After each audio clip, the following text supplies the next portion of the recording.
જામનગરમાં sacred heart church ખાતે Christian સમુદાય દ્વારા પ્રાર્થના સહિતના કાર્યક્રમોનું આયોજન કરાયા બાદ ભગવાન ઈસુ ખ્રિસ્તના જન્મની ઉજવણી કરી નાતાલ પર્વની ધામધૂમ મનાવવામાં આવ્યો હતો। સમગ્ર દેશમાં ઠેર ઠેર નાતાલની ઉજવણી કરવામાં આવી રહી છે, ત્યારે જામનગર શહેરના અનેક ચર્ચ ખાતે નાતાલના પર્વની ઉજવણી કરવામાં આવી હતી।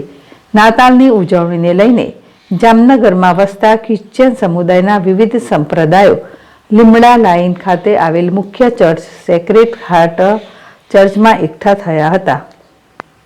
ચર્ચને રોશનીથી શણગારવામાં આવ્યું હતું। જામનગરના સેક્રેડ હાર્ટ ચર્ચમાં ફાધર દ્વારા ક્રિસમસ ડેની ઉજવણીના ભાગરૂપે પ્રાર્થના રજૂ કરવામાં આવી હતી।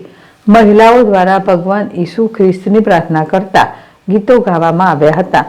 રાત્રે 12 વાગ્યે ભગવાન ઈસુ ખ્રિસ્તનો જન્મ થતાં ખ્રિસ્તી લોકોમાં ખુશીનો માહોલ જોવા મળી રહ્યો હતો। સાન્તા ક્લોઝ બાળકોને ચોકલેટ આપી મન મોહી લીધા હતા। જામનગર શહેરના ખ્રિસ્તી લોકોએ પોતાના ઘરને રોશનીથી શણગાર્યા હતા। ખ્રિસ્તી લોકો સગા સંબંધીઓને મળી નાતાલની ઉજવણી કરતા જોવા મળ્યા હતા।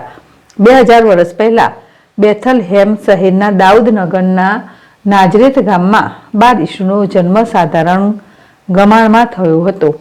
બાઇબલ અનુસાર મરિયમને ઈશ્વર તરફથી સંદેશ મળ્યો હતો કે એમના ગર્ભથી ઈશ્વર પુત્ર જન્મ લેશે। જન્મજાત ઈસુ અને તેમનો પરિવાર યહૂદી રહેતા હતા। ઈસુ ખ્રિસ્તના જન્મ સમયે પ્રસૂતિ માટે નગરમાં ભટકતા હતા, પરંતુ તેઓને નગરમાં ક્યાંય જગ્યા મળી નહીં અને તેમાં તેઓએ ગભાણમાં આશરો લીધો અને ત્યાં બાળ ઈસુનો જન્મ થયો। એટલે પ્રતીક રૂપે દરેક ખ્રિસ્તી પરિવાર ઘર બહાર તેમજ ચર્ચમાં ગભાણ બનાવે છે। આજથી સતત 1 સપ્તાહ સુધી નાતાલની ઉજવણી હાથ ધરવામાં આવશે।